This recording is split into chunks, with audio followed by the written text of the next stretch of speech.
Bismillahirrahmanirrahim. Assalamualaikum warahmatullahi wabarakatuh. Hai sahabat Forsia semuanya, apa kabar hari ini? Mudah-mudahan puasa kita lancar sampai di penghujung Ramadan nantinya. Dan semoga puasa kita diberkahi oleh Allah Subhanahu wa taala. Alhamdulillah, alhamdulillahirabbil alamin. Wassalatu wassalamu ala asrafil anbiya'i wal mursalin wa ala alihi wa ashabihi rasulillahi ajma'in. Puji syukur kehadirat Allah Subhanahu wa taala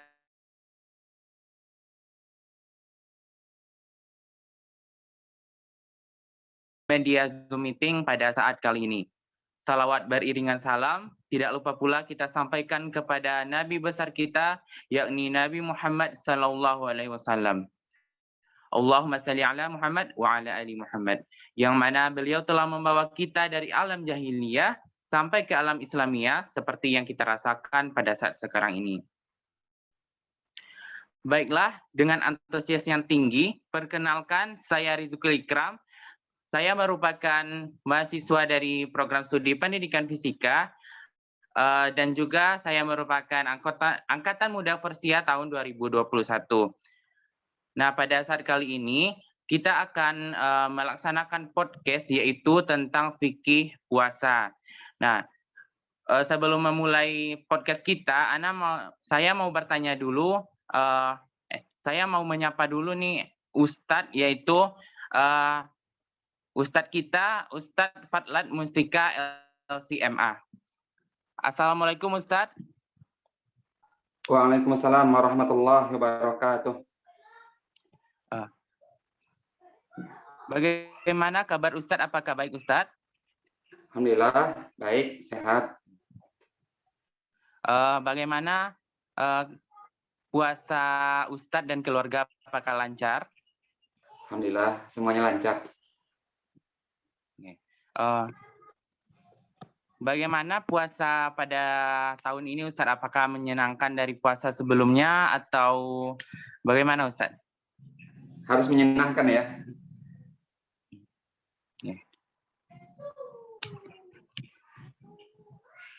Baiklah, untuk tidak memperlama waktu kita langsung saja mulai kepada acara inti kita, yaitu penyampaian materi tentang fikih puasa yang akan disampaikan oleh Ustadz kita, yaitu Ustadznya sangat luar biasa, Ustadz Fadlan Mustika LCMA. Kepada Ustadz, waktu dan tempat dipersilahkan. Bismillah, Assalamualaikum warahmatullahi wabarakatuh. Waalaikumsalam warahmatullahi wabarakatuh. Innal hamdalillah nahmaduhu wa nasta'inuhu wa nastaghfiruh wa na'udzu billahi min syururi anfusina wa min sayyiati a'malina may yahdihillahu fala mudilla lahu wa may yudlil fala hadiyalah. Asyhadu an la ilaha illallah wahdahu la syarikalah wa asyhadu anna Muhammadan abduhu wa rasuluhu la nabiyya ba'dah. Allahumma shalli ala Muhammad wa ala ali Muhammad kama shallaita ala Ibrahim wa ala ali Ibrahim innaka Hamidum Majid. Allahumma barik ala Muhammad wa ala ali Muhammad kama barakta ala Ibrahim wa ala ali Ibrahim innaka Hamidum Majid. Amma ba'd, fa ya ayyuhalladzina amanu taqullaha haqqa tuqatih wala tamutunna illa wa antum muslimun.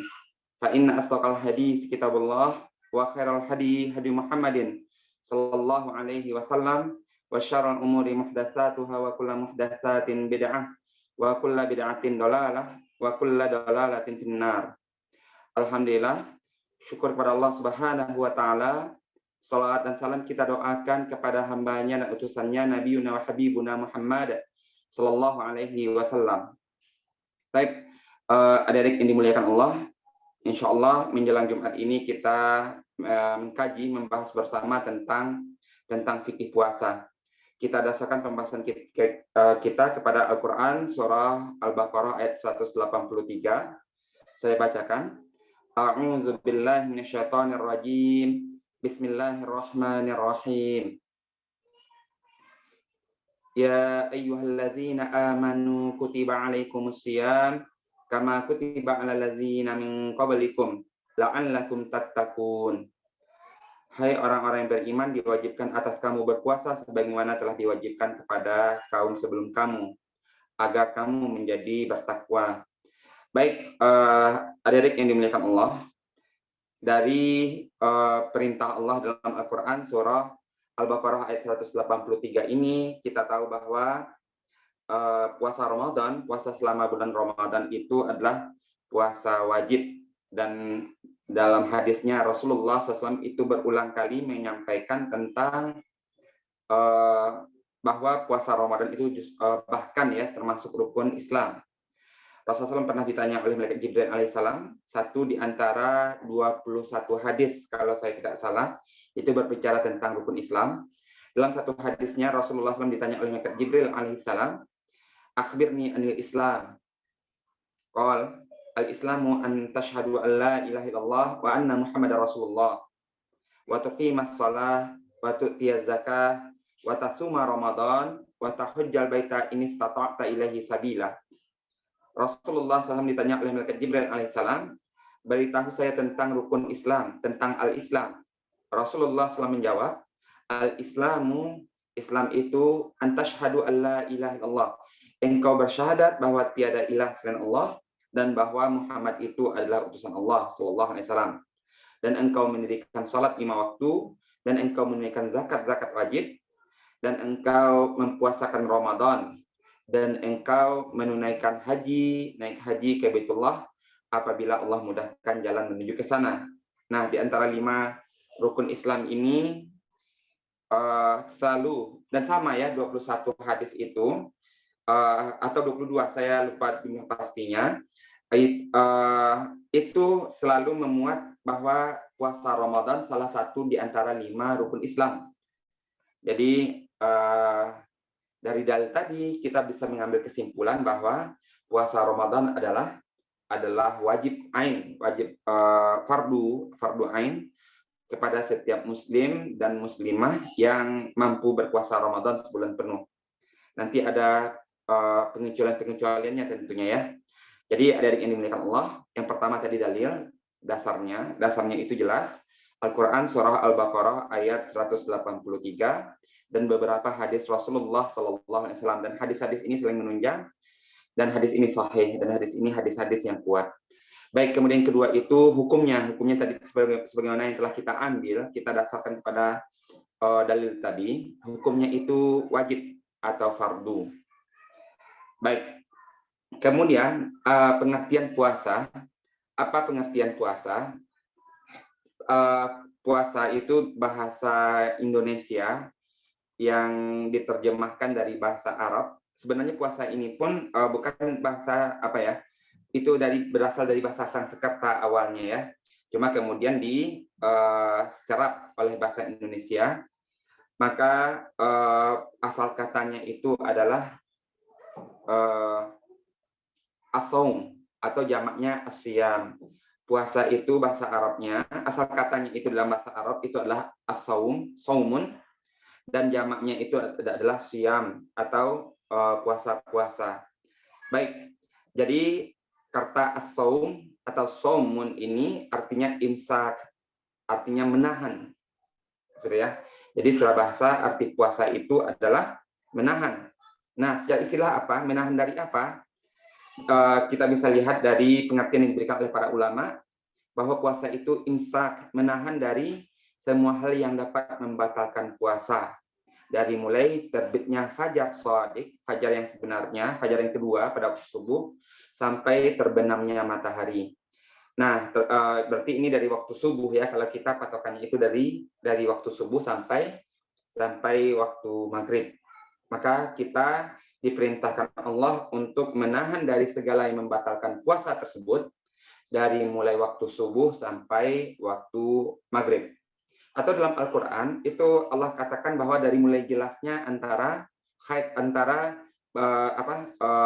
benang ya, benang putih dari benang hitam. Jadi mulai puasa itu dari mulai jelasnya benang putih daripada benang putih dibanding benang hitam. Nah, ini memang pada waktu subuh saat fajar mulai menyingsing. Baik, ikhwati fillah, maka pengertian puasa yang kedua itu adalah pengertian secara istilah atau secara syara atau secara apa yang ingin kita bahas sebenarnya. Berarti puasa itu adalah menahan diri dari segala yang membatalkan puasa, dari mulai terbitnya fajar waktu subuh sampai terbenamnya matahari waktu maghrib.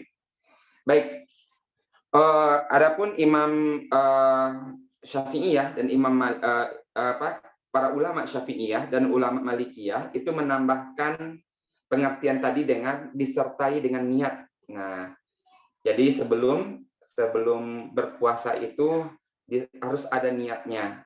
Harus ada niatnya dalam arti hari berpuasa itu harus ada niatnya. Baik, memperbaharui niat. Sebentar. Baik. Kemudian niat ini apa yang dimaksud dengan niat? Sepakat ulama bahwa mahallun niyah fil qalbi, tempat niat itu dalam hati.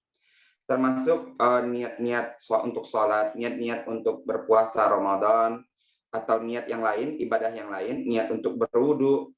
Maka semua niat itu sepakat ulama bahwa niat itu dalam hati. Niat yang seperti apa yang di dalam hati ini? An-niyah, seperti perkataan ulama, niat itu adalah al-qasdu al-muqtarin bil fi'l.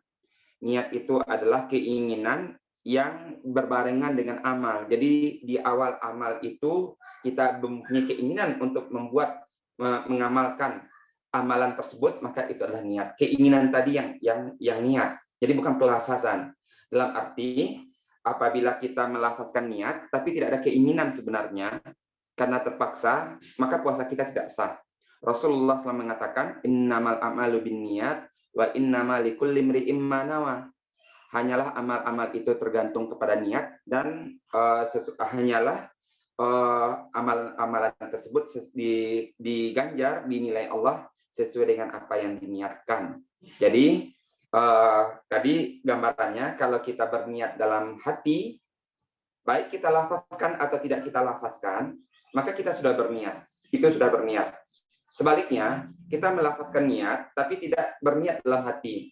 Kita melafazkan niat untuk sholat karena dipaksa orang, dipaksa oleh guru, dipaksa oleh orang tua dan sebagainya, maka itu tidak nilai Allah sebagai sholat karena tidak berniat untuk sholat. Jadi ikhwati fillah, adik-adik yang dimuliakan Allah, niat itu adalah keinginan tadi. Adapun, nah ini menjadi perdebatan ya di medsos, ini sering berulang terus ya berkaitan dengan puasa Ramadan. Apa itu? Niat berpuasa ini dilafazkan atau tidak? Ya, niat berpuasa ini diucapkan dengan lisan atau tidak? Jumhur ulama, mayoritas ulama mengatakan bahwa niat itu dicukupkan dalam hati. Niat itu cukup keinginan dalam hati tadi. Jadi bukan dilafazkan dalam hati, juga bukan dilafazkan dengan mulut. Tapi Imam Asy-Syafi'i rahimahullah menekankan untuk melafazkan niat tersebut. Jadi ada talaffuz bin niyah, ada pelafazan dengan niat. Baik, jadi ikhwati fillah, adik-adik yang dimuliakan Allah, niat tadi sebenarnya sudah ada, ya. Mau kita lafazkan dalam hati, kita lafazkan dengan lisan, atau tidak kita lafazkan sama sekali baik di hati maupun di lisan, maka ibadah kita sudah sah. Tapi Imam Asy-Syafi'i rahimahullah khawatir seandainya pelafazan itu niat itu tidak dilafazkan, tidak ada pelafazan niat, maka ditakutkan tidak bisa dipastikan niat tadi, jangan-jangan ini karena faktor yang lain, karena faktor kebiasaan orang Islam yang sudah turun-temurun atau itu masyarakat Islam, sehingga bulan Ramadan harus berpuasa, saat datang bulan Ramadan serta merta orang-orang yang berjualan makanan di siang hari itu nutup dagangannya, itu karena lingkungan yang muslim. Nah, karena ditakutkan ada faktor lain yang mempengaruhi niat tadi, maka Imam Asy-Syafi'i rahimahullah menekankan untuk melafazkan niat yang berupa keinginan tadi. Kita punya keinginan, tapi yang keinginan itu yang kita lafazkan. Sengaja aku berpuasa Ramadan atau berpuasa esok hari, nah dan seterusnya. Jadi adik-adik yang dimuliakan Allah, bagian ketiga, yang pertama dalil, yang kedua pengertian, yang kedua hukum, yang ketiga pengertian, yang keempat tentang niat. Tentang niat. Niat itu adalah keinginan dalam hati. Niat berpuasa berarti keinginan untuk berpuasa dalam hati. Nah, terserah kita ingin melafazkan atau tidak melafazkan. Melafazkannya pun terserah dengan lisan, dengan mulut atau dalam hati. Maka kita silahkan melanjutkan apa yang menjadi kebiasaan kita. Jangan kemudian karena mendengar di media sosial, katanya Rasulullah SAW tidak pernah melafazkan niat. Kemudian kita ikut-ikutan tidak melafazkan niat, tapi sepanjang hari gitu kita waktu berpuasa kita ragu apa diterima puasa Ramadan kita, apakah sah puasa Ramadan ini. Sedangkan saya tadi sebelum imsak tidak melafazkan niat. Nah, ragu-ragu ini, was-was ini dari syaitan. Jangan beri ruang untuk syaitan membuat was-was tersebut. Kalau memang sudah terbiasa melafazkan niat, maka lafazkan saja. Ini toh perkataan ulama. Baru salah, baru itu dihukumi sebagai bid'ah, ya, sesuatu yang baru dalam agama. Saat ada orang mewajibkan, tidak sah berpuasa Ramadan kalau tidak melafazkan niat dengan lisan. Nah, ini baru salah. Tapi kalau kita melafazkan niat karena itu perkataan ulama, ya tidak masalah. Kita semua di sini kan ikut ulama, ya, karena kita tidak sampai ke tahap ulama, kita bukan mujtahid. Jadi bagi yang sudah terbiasa melafazkan niat, adik-adik ya, lanjutkan untuk melafazkan niat tersebut sebagai mengikuti perkataan ulama. Mungkin akan ada pertanyaan ini ya. Kita melafazkan niat, sedangkan Rasulullah SAW tidak melafazkan niat. Tidak masalah untuk masalah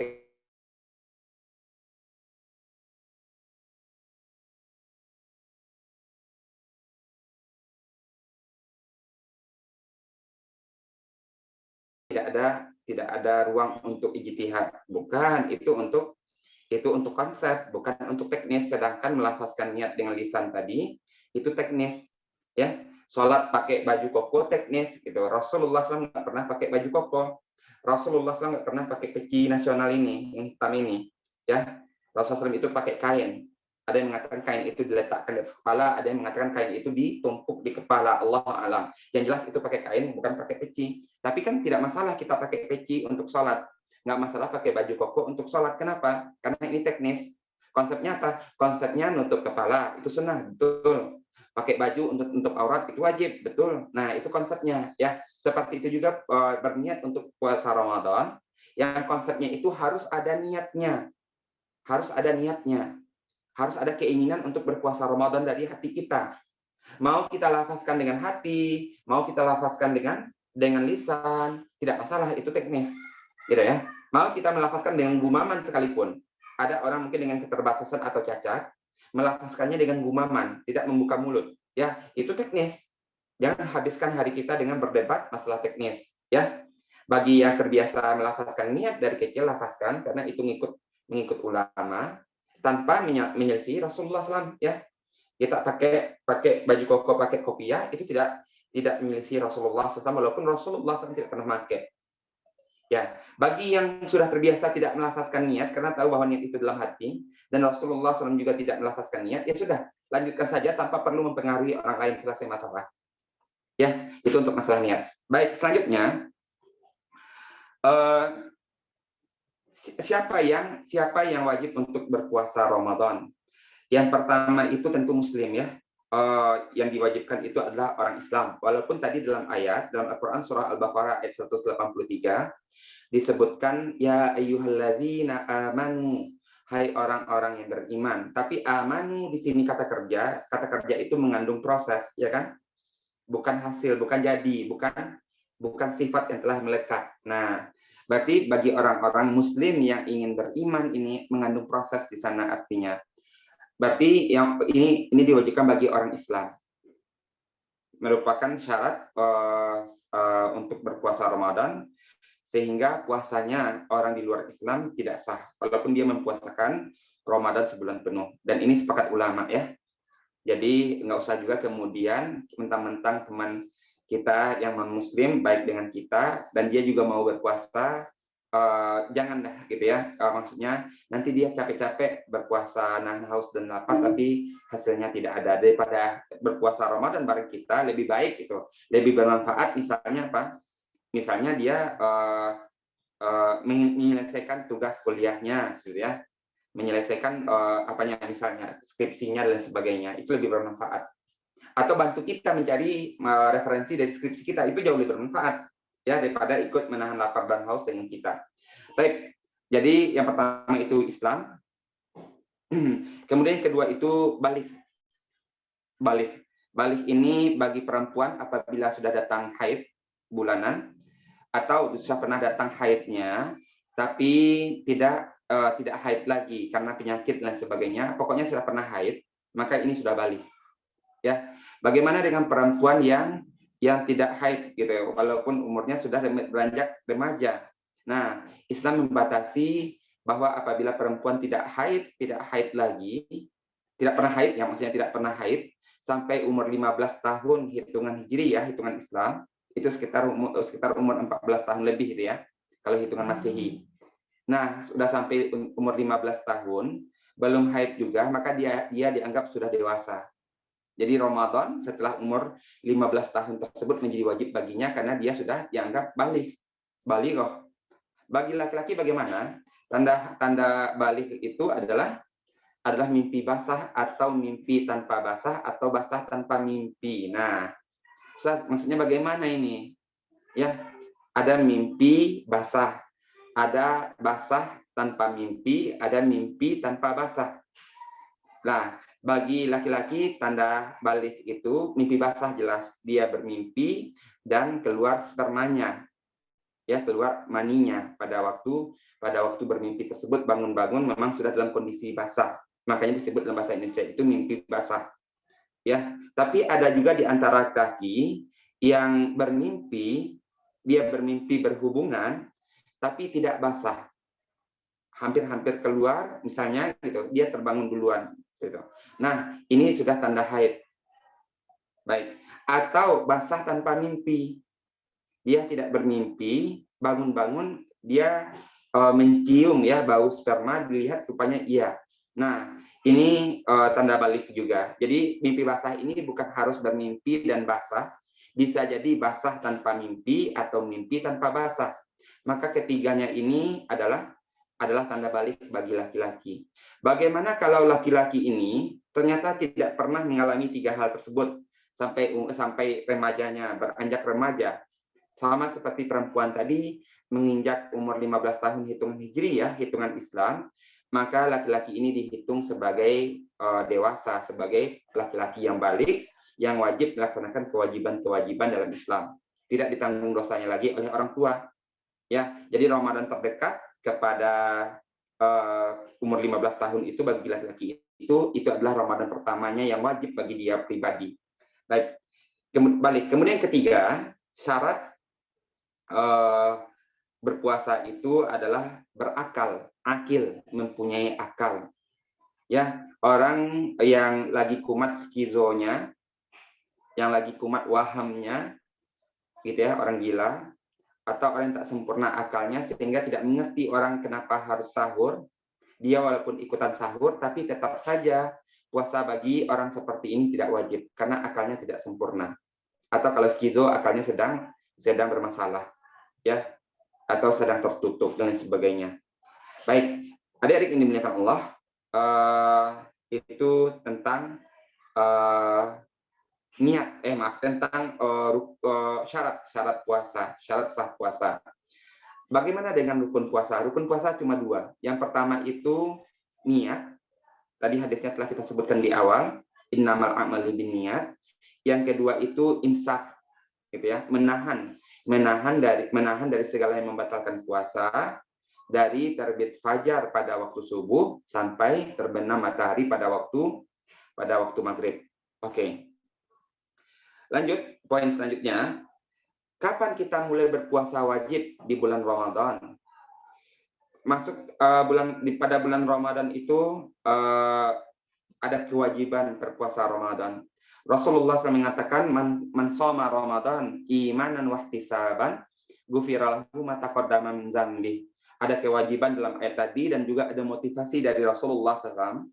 Siapa yang berpuasa Ramadan dengan penuh keimanan dan penuh ilmu, pengertian, gitu ya, pada waktu puasa untuk berpuasa Ramadan itu, maka diampuni semua dosanya yang telah berlalu.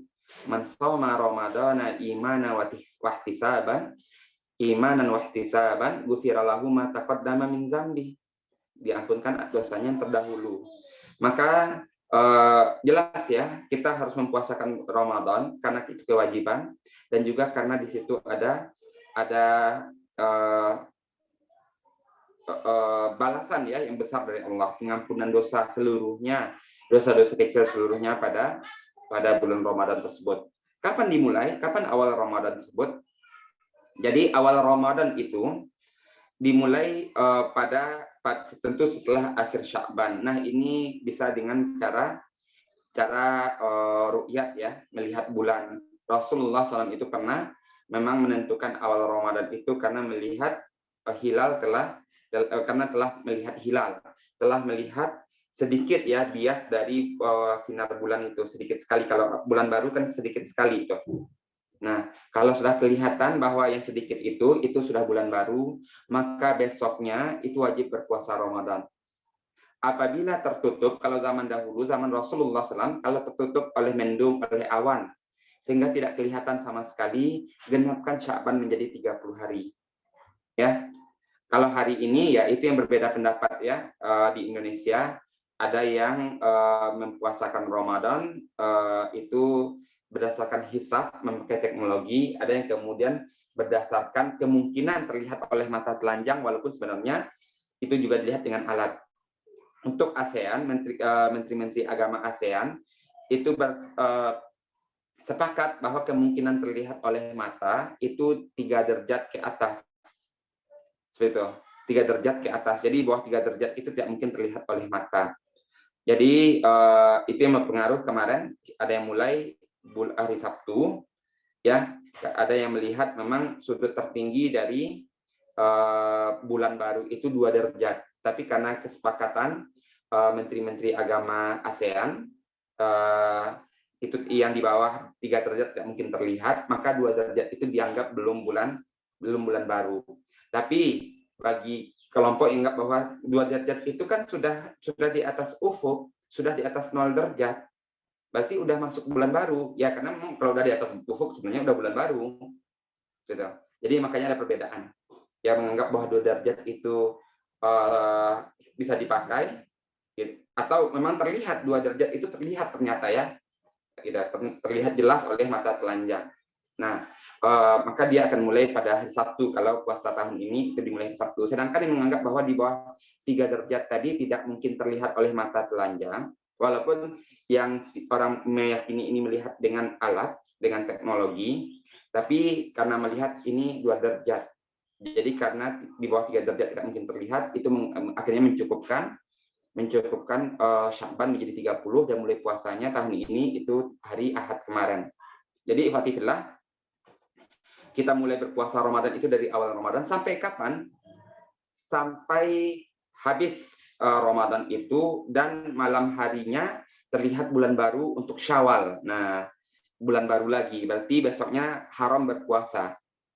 Malam hari terlihat ada bulan baru sedikit, besok harinya itu haram berpuasa karena itu adalah hari Id, hari raya. Berpuasa pada hari raya Idul Fitri itu haram. Berpuasa pada hari raya Idul Adha itu haram. Jadi itu sebulan penuh itu wajib bagi kita berpuasa Ramadan. Bagaimana dengan Rasulullah Sallallahu Alaihi Wasallam? Rasulullah Sallallahu Alaihi Wasallam mendapati puasa Ramadan itu sebanyak 9 kali.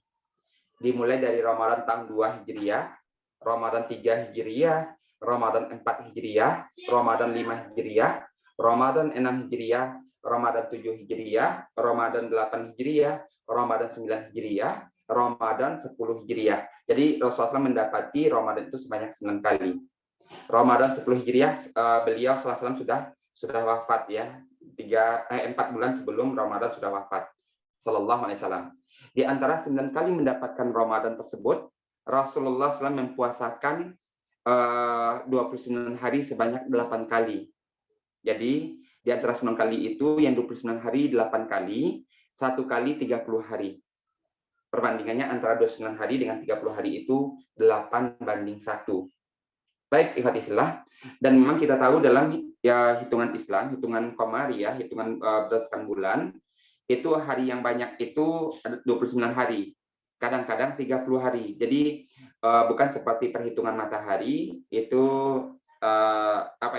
gonta-ganti.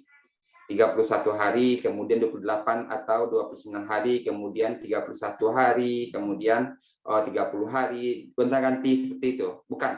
Itu perhitungan matahari. Kalau dalam Islam, dalam hitungan bulan, tidak ada pemastian bahwa sebulan itu, misalnya Muharram itu 29 hari, tidak. Bisa jadi Muharram itu menjadi 30 hari. Tapi yang jelas, dalam Islam, itu satu bulan itu banyaknya itu yang sering, itu 29 hari. Kadang-kadang cuma yang menjadi 30 hari. Cuma sekali-sekali yang menjadi 30 hari. Baik. Lanjut, kemudian tadi tentang syarat berpuasa itu tentu selain dari Islam balik berakal, kemudian suci. Nah, ini tinggal. Suci kalau kita telah masuk bulan Ramadan, berarti masuk juga bulan Ramadan. Baik. Bagaimana kondisi suci maksud suci di sini? Suci dari hadas besar. Jadi laki-laki itu kalau memang dia bermimpi basah malam harinya atau suami habis berhubungan dengan istrinya, itu harus mensucikan diri pada subuh harinya. Boleh sebelum subuh, boleh sesudah subuh. Kenapa? Karena Rasulullah SAW itu pernah mandi junub, mandi janabah, mandi wajib, itu setelah azan, setelah masuk waktu subuh, setelah azan subuh, setelah Bilal diperintahkan azan untuk subuh, baru beliau SAW mandi janabah, mandi junub, ya. Jadi suci dari hadas besar, karena junub itu hadas besar. Atau kalau bagi perempuan suci dari haid dan nifas. Perempuan yang haid tidak boleh berpuasa Ramadan atau berpuasa sunnah yang lain, ya. Ibu-ibu yang habis melahirkan itu mengeluarkan darah nifas. Ulama itu berbeda pendapat tentang berapa lama jangka waktu nifas ini, tapi kalau kita ambil paling cepatnya itu adalah 3 hari. Jadi kurang dari 3 hari itu tidak dianggap masih nifas. Seorang ibu melahirkan, mengeluarkan darah nifas sangat banyak dalam 2 hari. Di hari ketiga tidak keluar sama sekali, bersih. Maka pada hari ketiga itu masih belum boleh berpuasa Ramadan. Kenapa? Karena ulama membatasi nifas tercepat itu 3 hari. Kurang dari 3 hari dihitung masih nifas. Belum suci. Jadi suci dari nifas yang tercepat itu adalah 3 hari. Jadi hari ketiga belum boleh puasa Ramadan, walaupun dia ibu yang melahirkan ini sudah bersih sekali, sudah sangat bersih. Gitu ya. Berapa paling lama suci dari nifas? Itu 40 hari. Otomatis kalau masih keluar di atas 40 hari, hari ke-41 masih keluar. Maka itu darah istihadah, darah penyakit lagi. Dia wajib berpuasa. Dia sudah wajib berpuasa, dia sudah wajib untuk sholat. Ya, lanjut. Jadi suci dari hadas besar. Lanjut. Bagaimana Rasulullah SAW dahulu berpuasa? Ini terakhir, kita lanjutkan dengan tanya jawab setelah ini. Beliau Rasulullah SAW mempuasakan Ramadannya pada siang hari. Tadi hadisnya telah saya sebutkan. Man shoma Ramadan. Nah, ada hadis yang hampir mirip, bedanya cuma satu kata kerja, satu fi'il. Satu kata kerja, betul ya. Kalau tadi man shoma Ramadan imanan wa ihtisaban ghufira lahu ma taqaddama min dzambi. Siapa yang mempuasakan Ramadan pada siang hari dengan penuh keimanan dan penuh ilmu, maka Allah ampuni dosanya yang terdahulu.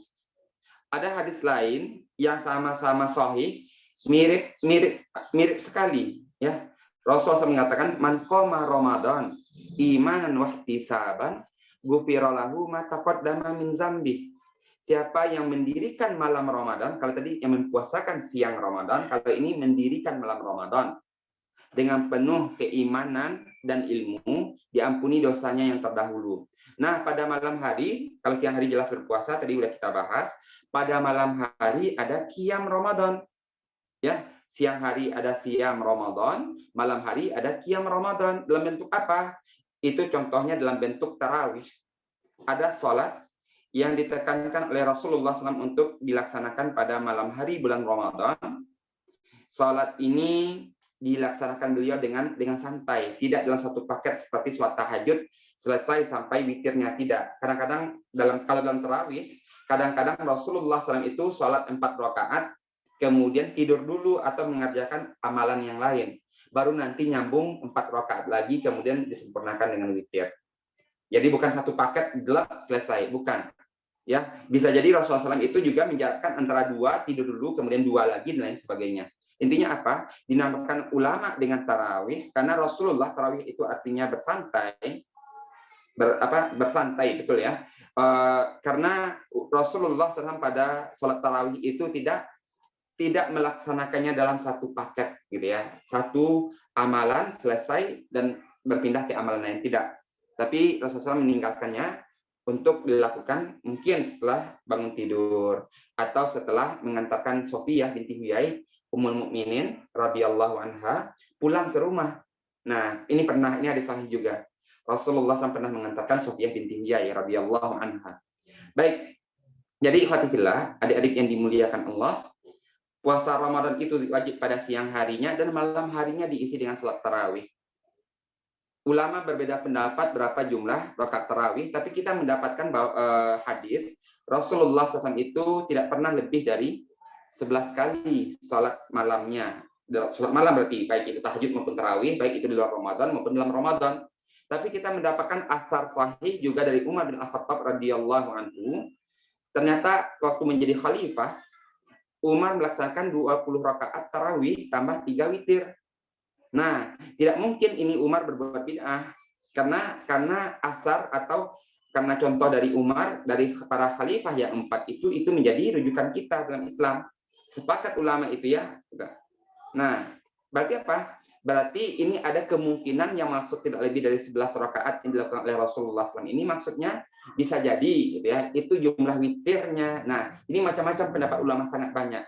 Dan kita mendapatkan asar sahih juga dari Umar bin Abdul Aziz, salah satu khalifah Umayyah, dan sekaligus khalifah Umayyah paling saleh ya setelah Muawiyah bin Abi Sufyan. Muawiyah bin Abi Sufyan itu sahabat dan semua orang tahu dengan kesalehannya. Ini Umar bin Abdul Aziz ini kesalehannya juga terkenal. Melaksanakan sholat tarawihnya sebanyak 36 rakaat. 36 rakaat. Nah, dari sini kita bisa ngambil kesimpulan apa? Yang penting itu bukan jumlah tarawihnya, tapi apa? Khusyuk kita untuk melaksanakan tarawih. Khusyuk kita untuk melaksanakan tarawih. Jangan sampai kita berdebat mana yang lebih sesuai dengan Islam atau lebih sunnah, tarawih yang 8 rakaat tambah witir atau tarawih yang 20 rakaat tambah witir atau tarawih yang 36 rakaat tambah witir. Sedangkan kita tidak khusyuk melaksanakan itu. Nah, ini terbalik ini. Kejar khusyuknya, maka terserah rakaatnya berapa. Yang jelas ulama tidak ada yang mengatakan kurang dari 8. Nah, jadi mau 8 mau lebih terserah. Yang penting khusyuknya. Apalagi sibuk berdebat jumlah rakaat tarawih, tapi malah tidak tarawih. Ya subhanallah. Ini sibuk debat gitu, tapi nggak ada amal. Ya, talk only no action atau no action talk only gitu. Ya. Ini sudah salah ini. Hanya bisa sibuk berdebat tapi tidak beramal. Allahu a'lam. Adik-adik yang dimuliakan Allah, demikian saja pengantar tentang fikih puasa. Kita nanti kalau memang ada yang mau ditanyakan, kita fokuskan dengan tanya jawab karena memang tadi kalau tidak salah moderator mengatakan ini podcast ini untuk diskusi ya, seperti ya. Baik, saya cukupkan. Al-afu minkum subhanakallahumma bihamdik asyhadu an la ilaha illa anta astaghfiruka wa atubu ilaik. Saya kembalikan kepada moderator.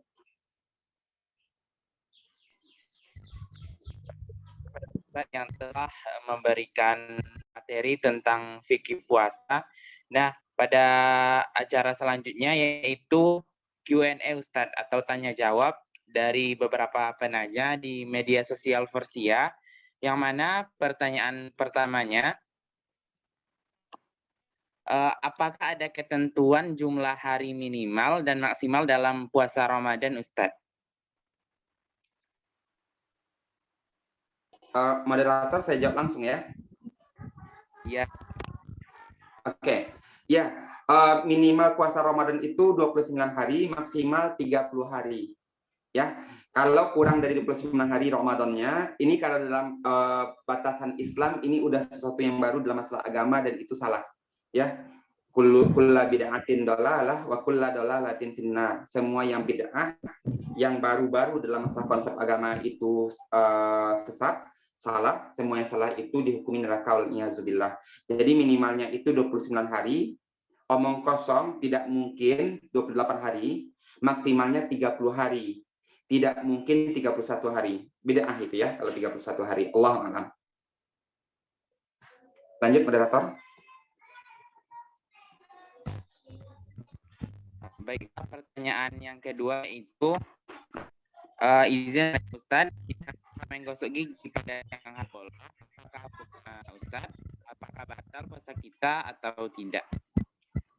Moderator, maaf, ulangi lagi, tidak jelas.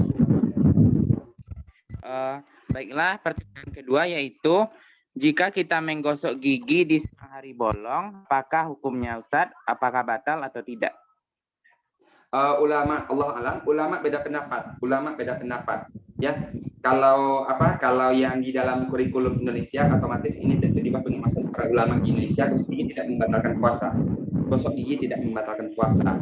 Cuma di tempat lain, misalnya di Mesir, beberapa ulama itu memang mengatakan gosok gigi membatalkan puasa.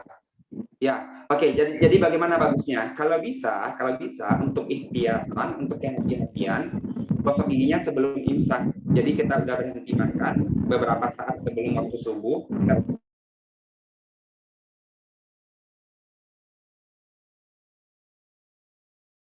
Gosok gigi, jadi kumur aja tanpa gosok gigi. Baik, jadi itu untuk kehati-hatian. Tapi yang jelas di Indonesia ulama mengatakan gosok gigi tidak membatalkan sholat, membatalkan puasa. Tapi hati-hati ketelan kumur-kumur atau gosok gigi, atau itu pastanya karena ada rasa anggur. Beberapa pasta gigi anak-anak itu kan berasa. Kalau sampai pasta berasa ini ketelan, ini batal puasanya. Nah, ini perlu diperhatikan. Akan lebih baik kita menjaga kehati-hatian dari sebelum puasa tadi.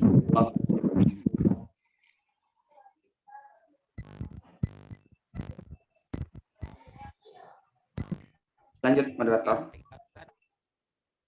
Ada pertanyaan, yaitu sahkah puasa tanpa sholat tarawih, dan bolehkah kita berniat puasa sekaligus berniat untuk diet, Ustaz? Berniat untuk berpuasa tapi tidak berniat untuk sholat tarawih gitu.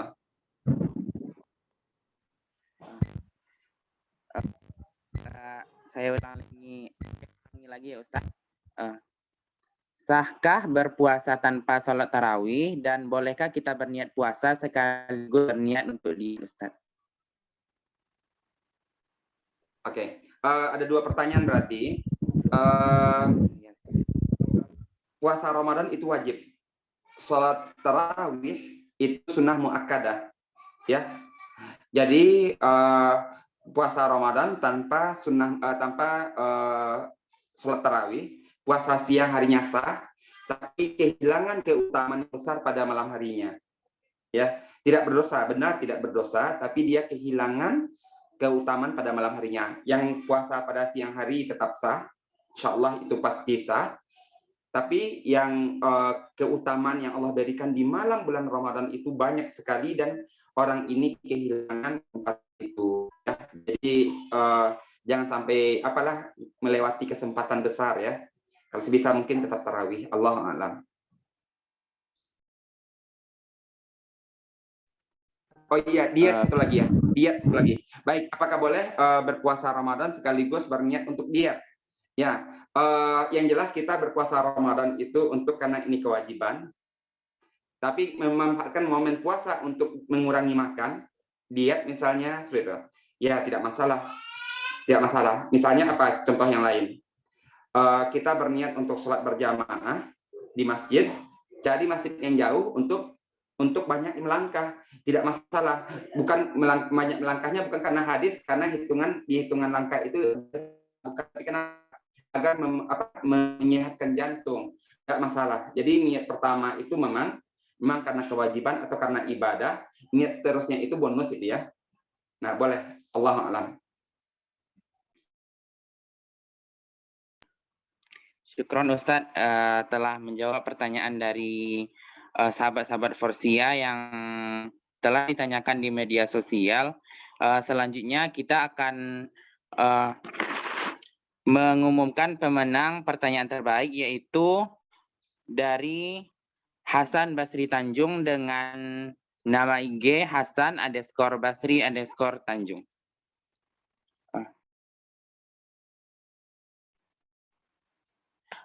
Baiklah, syukron Ustadz telah menyampaikan materi pada pagi menjelang siang ini.